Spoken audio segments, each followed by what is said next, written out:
non-believers, sort of believers, think I'm a believers, and especially today, you disaffected believers, welcome.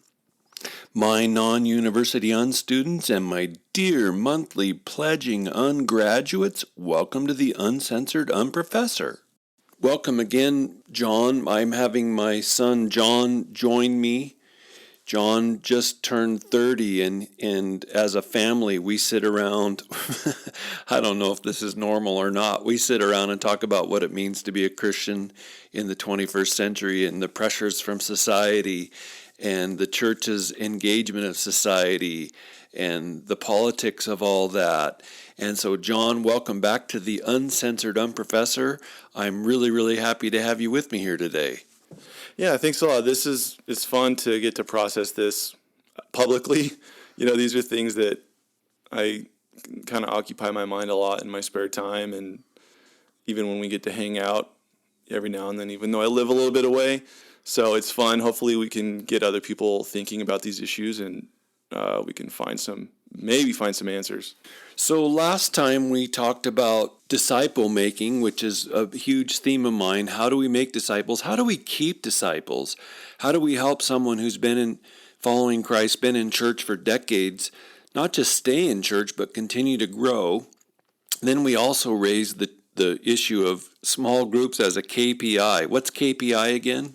Key performance indicators. Small groups as a key performance indicator, so that you're programming something that you want to be authentic, and the strange dynamic of trying to force relationship, which of course we want relationship. So again, we had some nuance and some delicacy there. Let's think together about the another issue that you've raised today, which is that what does financial pressure do to a local church?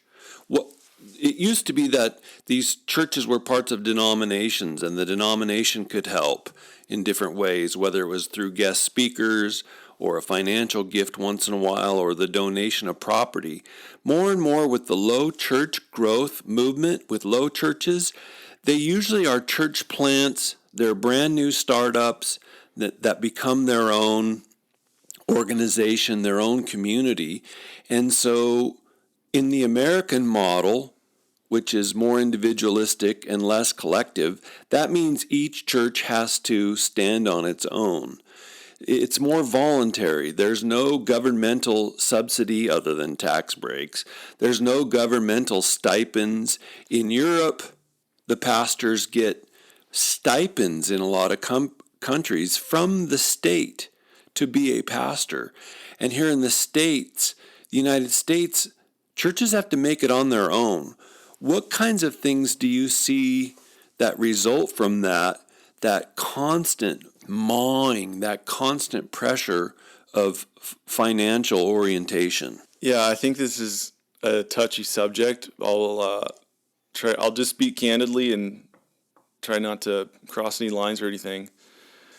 It's important to say that the church I was a part of at Huntington Beach was a low church, non-denominational church, and had a financial model that I don't want to say we're going to critique, but point out what I think are some conflicts of interest that don't have to impact a church, but too often do.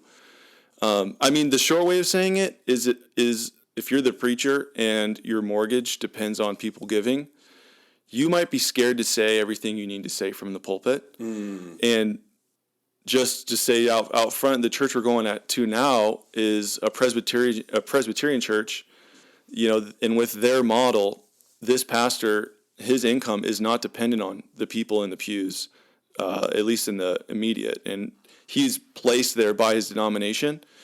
And I go to a church full of really wealthy people, and it was like the first or second time we were there, he got up and basically was like, all you wealthy people, you shouldn't just be sitting on your money. You should be doing things with it. God has more for you. Just calling them out. Just awesome. Like just fire and passion. And I was like, that is so liberating. This guy has the ability. And again, not to say you shouldn't have the ability in a normal low church setting, but with that Presbyterian confessing model, Dad, you can tell me more what that is. He has no conflict of interest regarding getting up there and chewing out his congregation. So again, yeah, because he is not getting paid by the tithes, directly by the tithes of the people in the church, he can speak freely. So the way that the Presbyterian model works, the model of presbyters, the denomination collects money from the churches, and then the denomination headquarter pays each pastor. So there's a step in between the money that allows the pastor to speak freely. In fact, in that Presbyterian model, a lot of the time, the local church parishioners don't even choose the pastor, which could be really frightening to an American sensibility. The local denomination, the diocese, if you will, puts that pastor in the church, and the church either lives with it or they don't, but it frees him up to say things, to be things, to do things, because he doesn't get paid directly from anybody in the church. Lots of churches have 2, 3, 5, 10 huge donors who do the bulk of the giving, and over time, the pastor can become beholden to those chief donors. He starts to care, maybe the pastor starts to care what those chief donors think about sermon topics or the direction of the church, because he needs their money. But if the diocese, if the denomination is paying the pastor, there's a little bit of space put in between. It's as simple as why I don't want you, my good unlistener, to send me a check for $1 million. Please don't send me a check for $1 million. I can't cash it. The bank won't let me cash it. But then it involves a direct exchange between you and I. We use Patreon as a way to keep everything above board. And then I'm not beholden to any one donor because we're going through a whole system of financial processing. Just occurred to me, I don't know how intentional this is or not. Dad, you're basically like the Mad Hatter in Alice in Wonderland. Everything's a contradiction and an unbirthday and a paradox. I just felt like I was in Alice in Wonderland. That's hilarious. Well, it is. Well, I'm the unprofessor. I'm a professor who's no longer a professor. The whole thing's totally bizarre. Unprofessor D professor? D professor. Yeah. Anyways, we were talking about I lost my train of thought. Money. Yeah. Financial pressure. I had, and if you have, there's a lot of problems with that is with the common model of having a few large donors, and I experienced this with FCA, and based on my experience, I've got to believe it's really common. And one thing I didn't like about fundraising is you get the FCA's Fellowship of Christian Athletes. Yeah, thank you. That I worked for 4 years and had a great time. But a lot of the time, the type of person who can give, $1,000 or $10,000 a month to an organization or a person, that person usually has that money because they're a type of individual. They're super ambitious. They're super driven. The world needs those type of people.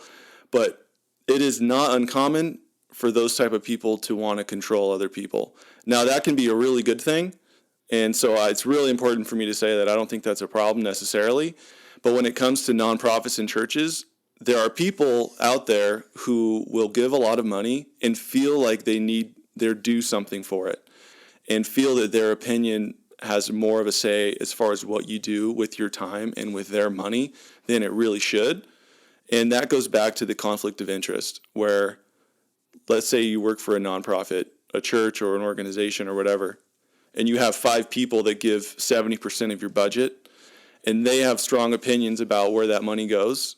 You're going to have some real problems going forward. Right. So, and I think you're right. I think it's a very human thing that if I'm given $1 a month, I'm probably not going to have much expectation about the direction of the organization. If I've given $10,000 a month, then doggone it, I want them to hear my opinion. I'm super invested, and as the super invested, I want to direct or give tremendous input into the nature of the organization. And so what you're saying is, well, maybe I should ask you, are you saying the model's flawed, or are you saying it's a cultural overlay that we can't seem to shake loose from? Or what do you think is the answer to pastors having to bow to this kind of financial pressure? I guess I'd say the model has flaws. It's not necessarily flawed because it just depends on who your people are. Ideally, you have 20, say 20 multimillionaires to choose from for your board. You would want to choose the ones with the best character, the ones you can trust the most, right? But that's obviously not the situation of hardly any church out there. You kind of get what you get. And it seems like the biggest donors just wind up on the board and are effectively buying influence over a church. And you hope those are good people, but they not always are. Just because they have a lot of money doesn't mean they're ready to throw down over some scriptural standard, or they're ready to die on the altar over some worthy cause for the church. It doesn't mean that they're the right person to be having influence over the church and its relationship to the culture around it. That's fascinating. My father-in-law, Dennis, your grandfather, Dennis, said for years to me, even before I married Tanya, that church boards, university boards, corporation boards need to have people either from the outside or from a different location in society on their board. He said it should almost be a law or a standing rule that those boards have to have people who represent a different perspective. He was thinking like the church board should be required to have the janitor on the church board, because the janitor, or we should say the facilities technician looks at things differently than someone who has more money running their own corporation, and that diversity alone could bring in some different vantage point for the church's understanding. But I'm so with you on church boards, because I've been amazed across my 40 years of following Christ how often church boards have leaders with no Christian training, no biblical training, no theological training, no training in prayer. They're there pretty much just because of money, which is a horrible thing to say. And yet the church is in this bind because they want that person going to church. They are glad to have that person partnering with them. Let me turn this in a different direction, John. Do you think that financial pressure affects the preaching and teaching, let alone that the pastor's up there trying to make everybody happy and trying to talk on topics that make the donors happy? But are there other ways that financial pressure can affect the teaching or the direction of the church? Yeah, I think there's a lot of ways, some immediate and some not. I mean, one of my takeaways the more I think about this is I don't want to say it sucks to be a pastor, but it is really hard. And to be a pastor, you better be fully sold out and fully have all your chips on the table, because there are so many things that want to take you down and can, that any wavering in your commitment will distort and pervert everything. And a big thing of that, a big part of that is money. I mean, my view, if I were to say what the pastor's job is in teaching, it's to, number one, edify and challenge the members of his church, his or her church. I think that's the first responsibility. That's a part of leading them into the future, making building choices, but also speaking to them in their struggles and their lives as growing Christians. It's also his job to attract and draw in new people, of course. Now, how he chooses to handle that and the weight he gives to one group or another, the degree to which he'll challenge the very people who fund his mortgage or the building's rent, that is all up to him, and it's a hard place to be. Now, if he does his job right, and I don't want to say if he just does his job right, like it's all up to the pastor, but the whole point is that you would produce people who, if they had $20 million to give, they would give it the way that Jesus Christ would give it. That is kind of the end goal of all this. If we're meant to be stewards of the earth, that certainly involves stewards of money and power. And we're meant to distribute and administer money and power in godly, healthy ways. And that is not something I've experienced doing. That's viciously hard to do. Well, and you're right, because there's no more touchy a subject than money, right? People in the congregation or the audience, which isn't the same, but sometimes that's what it is.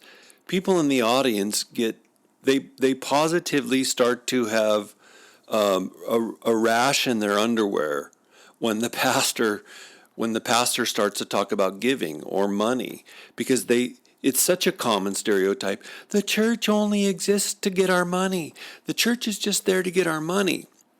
And yet the scriptures are full of admonitions and exhortations that the don't keep the ox out of the field. The ox should get to eat wherever he's working and plowing, and the pastor should be provided for.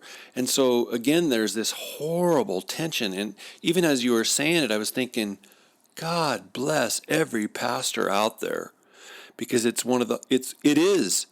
Sociologists, demographers say it is one of the hardest vocations on the planet, the amount of burnout and depression and chemical dependency. God bless all you pastors.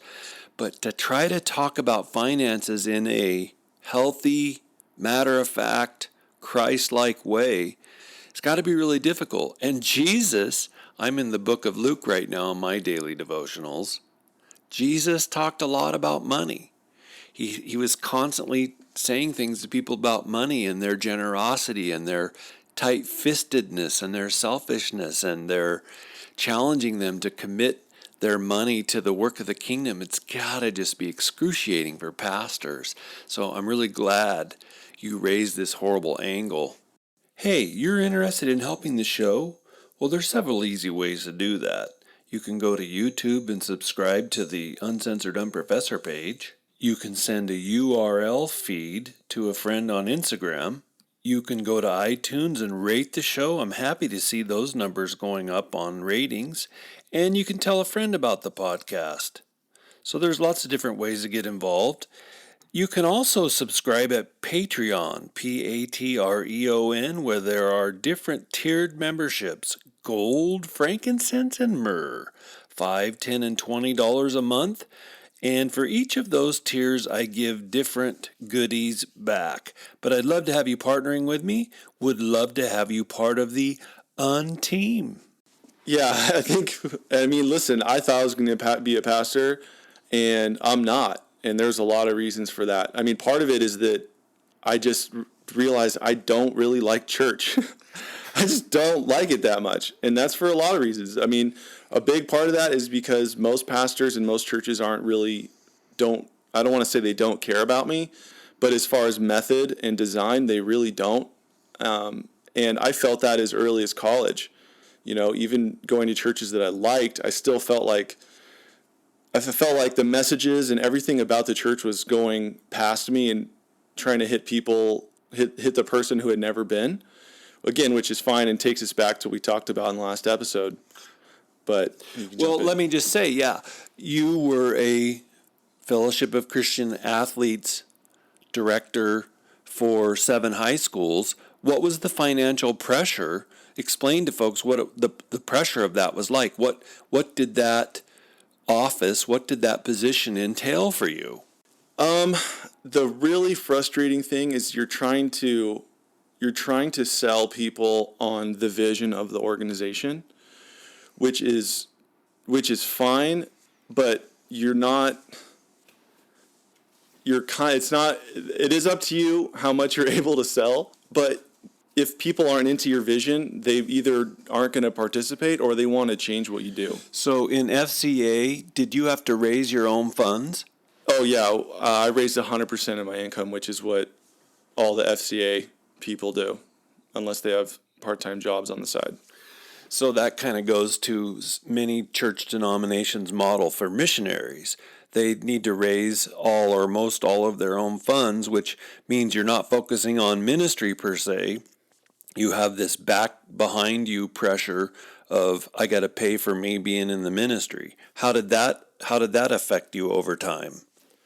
Well, it's certainly exhausting, and I really do believe that pastors and ministers and missionaries should be full-time. I don't think it's right for any person vocationally in ministry to have another job, part-time or full-time. You just can't do what you're meant to do if you have all these other responsibilities.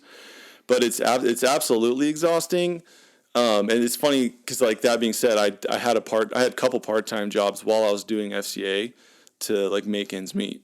So, did you enjoy scrubbing toilets, or what were the other couple things you did to help pay the bills?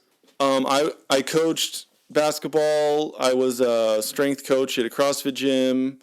I worked for after-school programs. I did all sorts of things. So you were doing things on the side to help pay for your ministry to high school kids.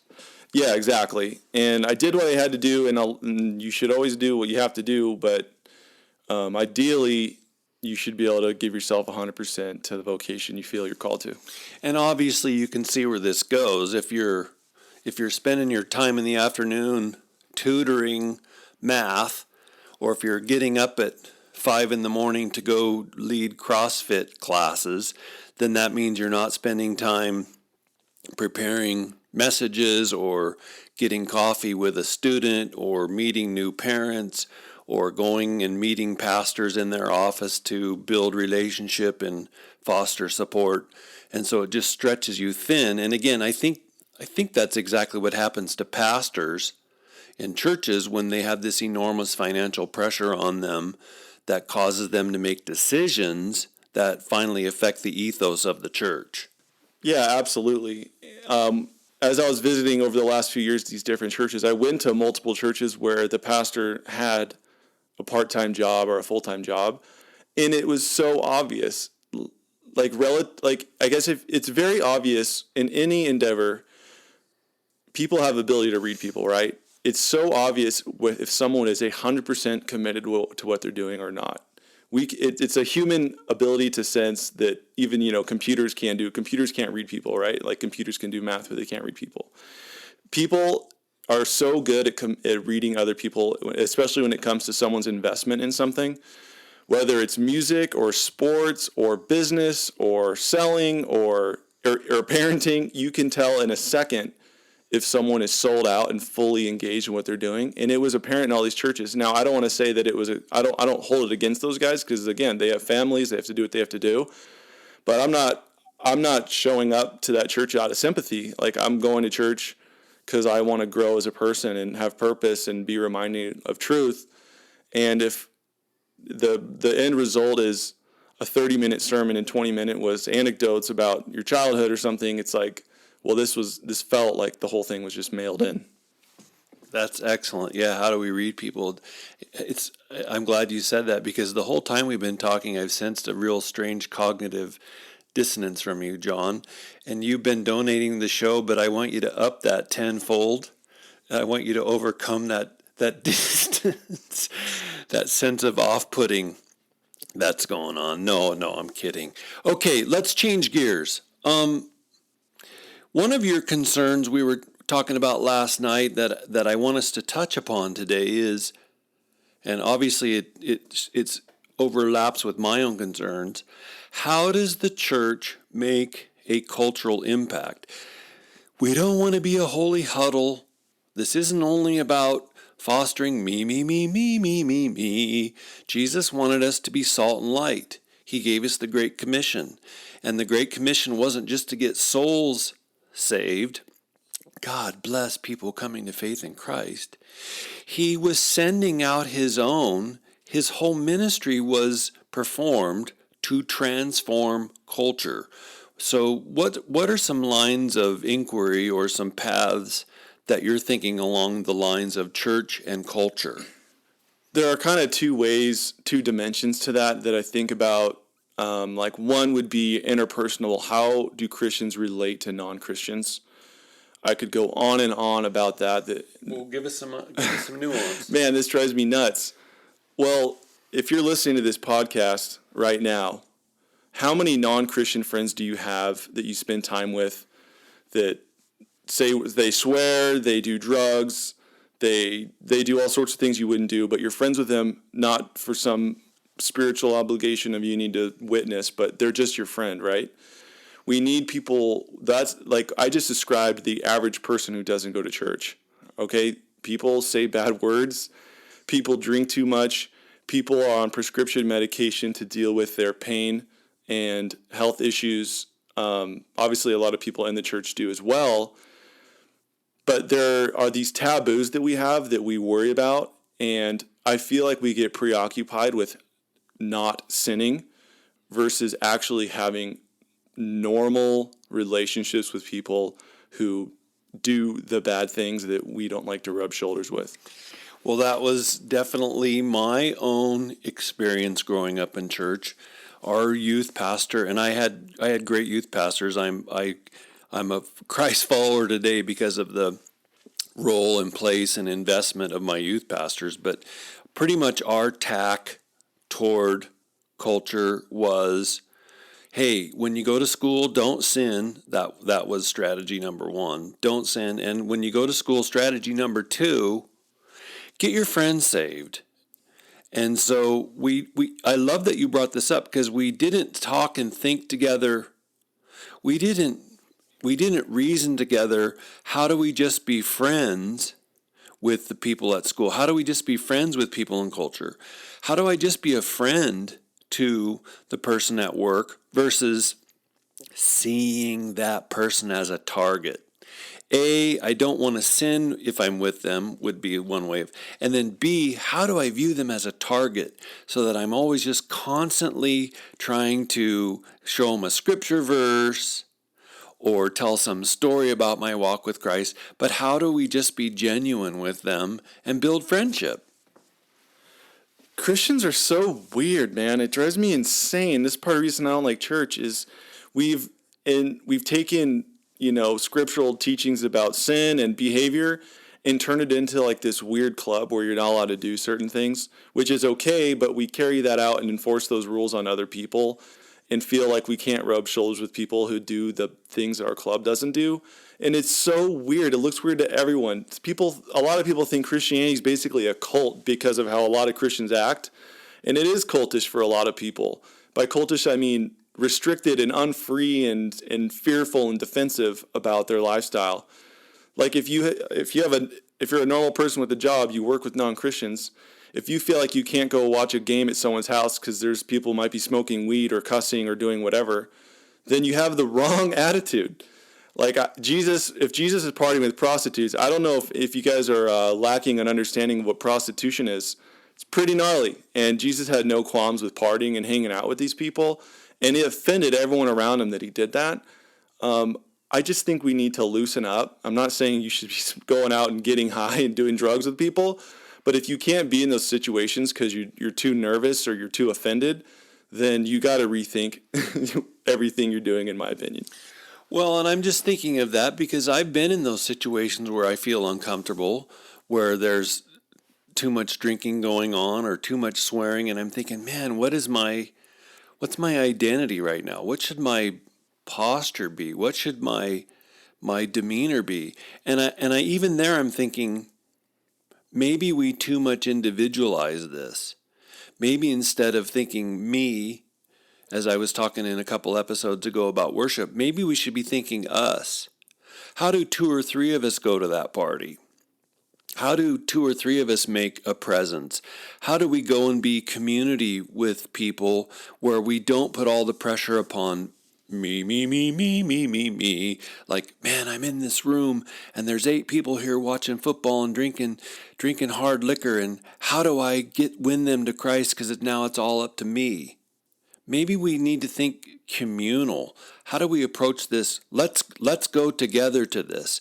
Let's, as a church group, be present for this part of the community. Maybe our strategy's been off by just only isolating it to the individual. I don't know. Yeah, I mean, there's definitely something there. I think another part of it is you need to, and this is hard for people that are raised in the church and live in the club, quote unquote, but you need to understand why people do the things they do. You need to have a sympathy and a real grasp on what you would be like if you were raised not a Christian by alcoholic parents and you're prone to addiction. And I'm not saying, I don't mean to say that if you didn't go to church, that's what you're like. I'm just saying, this fits the description of a lot of people.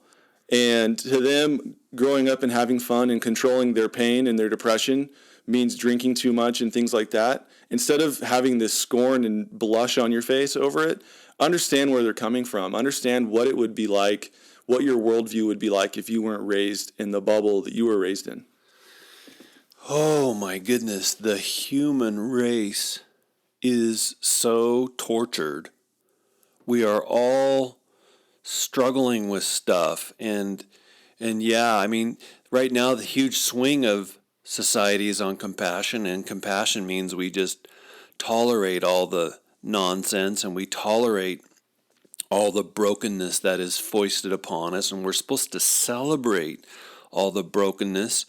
On the other hand, how do we live with tender hearts? Jesus, how do we live open to other people and just model life and health and being present with them in an incarnational way? How do we do all that? It's such a great challenge versus an us versus them, or in our dichotomized culture where we're taught by media every day. We're always drawing the battle lines, us versus them. And oh, I love that you brought this up. How do we just go and be present?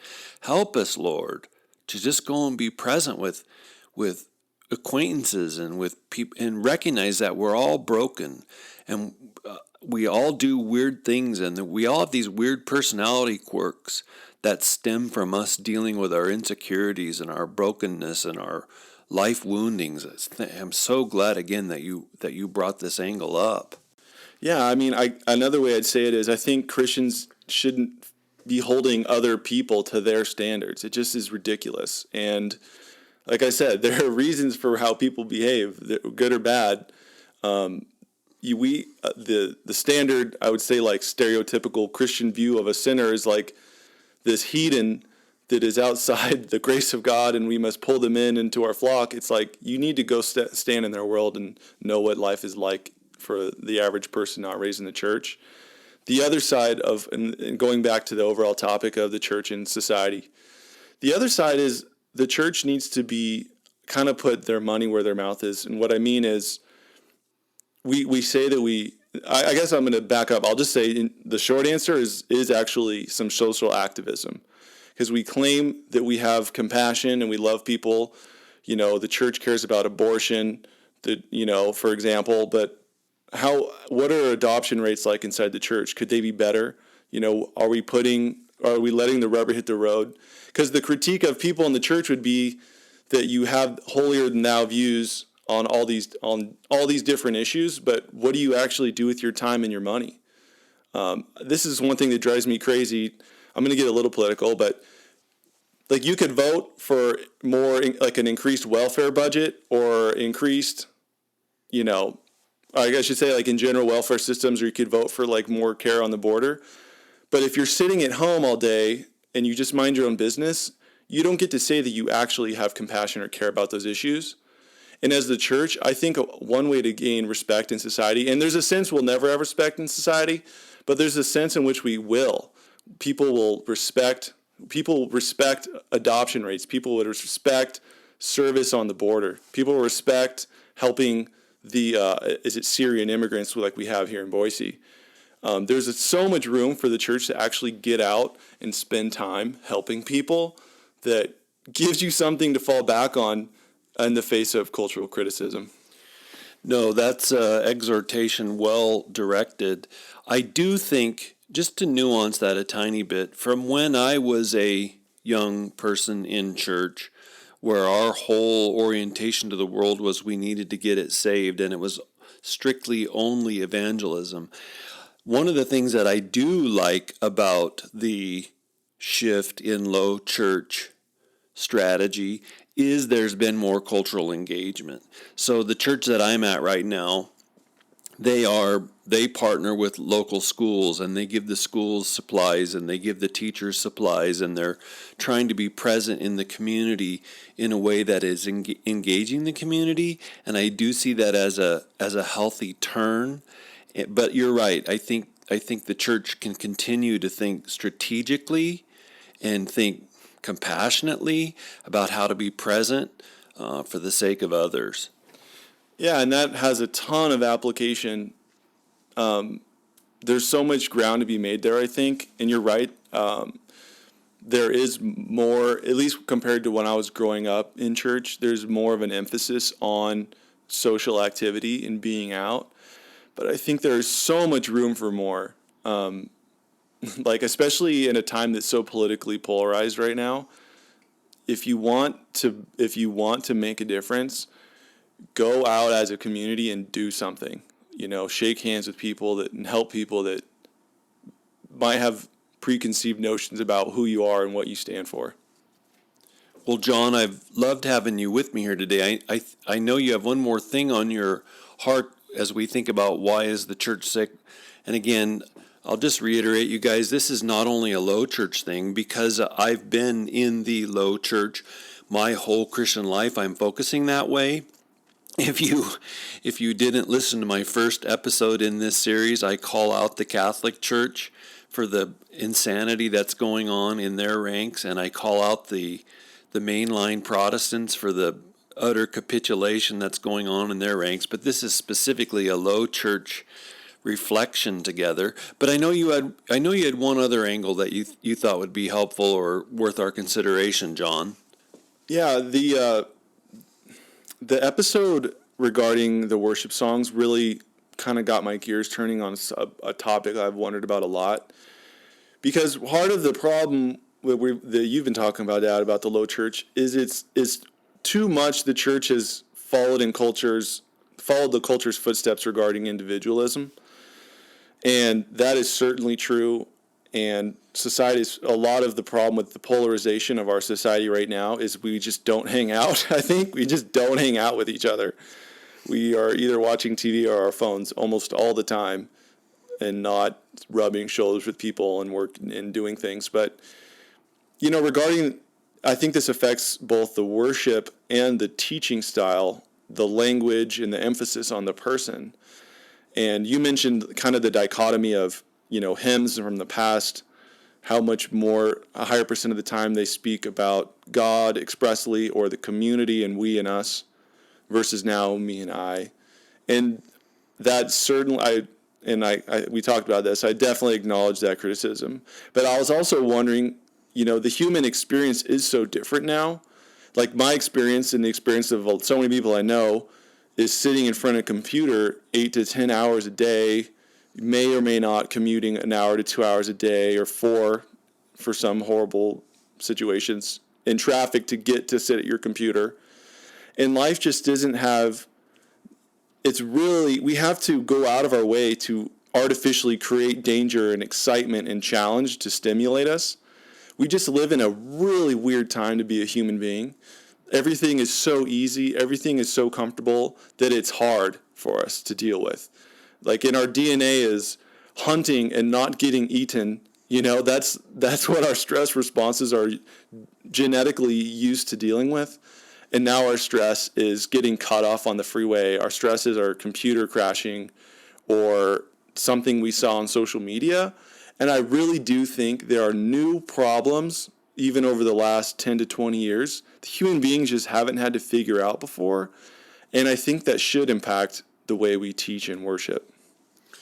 So then maybe we don't have time, but it does make me wonder then with the challenge you've raised, because I asked this in an earlier episode, should pastors be doing therapy? So, which is God bless you, pastors, because in some respects you have the hardest job in the world, probably second only to being a parent, because being a parent's the hardest thing in the world. But given your challenge, given your what I think is right description of the change of what it means to be human, should pastors be more therapeutic, or how do they go about addressing this enormous challenge of our human experience? Yeah, I mean, not too long ago, what it meant to be a pastor was caring for people who had the plague, for crying out loud. Although, from what I hear, that's coming back in like Los Angeles or something. That's another topic. But nowadays, it's so crazy, especially in my generation. And I'm 30, and then like teens and 20-year-olds. Everyone has like these deep existential confusions, and people are depressed and they don't know why and are medicated as an answer. And I mean, we've talked about this a lot, Dad, but I mean, part of it is certainly that there's just not, our lives are just so lame. Like, what do you have? We don't have a lot of daily challenges other than actually getting out of bed. And I think it's affecting people's minds and hearts in ways they don't know. And yeah, I mean, therapy has probably never been more popular, as is prescriptions for Xanax and on and on. And there's certainly, I mean, I don't know if I've heard any churches talk about mental health and its prevalency in our society. And I guess I'll just say it in the short as mental health. So in that sense, I feel like there's room for more of an existential individual view in our teaching and in worship. But I just feel like that's ground that is right now just totally uncovered. Wow, and in my thinking, if you're right on that, then the burden on the pastor is even greater, because they need training in counseling, or they need training in, I don't know, listening. They need training in how to help people walk through their problems, and how people could find answers as followers of Christ. That gets super complicated, but you've raised a huge, knotty, messy problem, and I think you're right. And for me, from the theologians that I love and follow, it all goes back to community. How do we build community together? How do we go through life together and not find ourselves going through life alone as ships passing in the night? But how do we follow Jesus Christ together as community? And I'll just say publicly, I'm so proud that you're my son, and I'm so happy that we get to share life together. And I love that you're a thinker, and you give me hope for the future of the church. Thanks for coming today and being part of the Uncensored Unprofessor, John. Yeah, I'll just say you're welcome, and I acknowledge everything you said. I'm pretty above average, I guess, pretty great, and it was a pleasure to be on the show. He gets his modesty from his dad. Well, thank you so much for being with us today, my good listener, and please turn your brains on, everybody.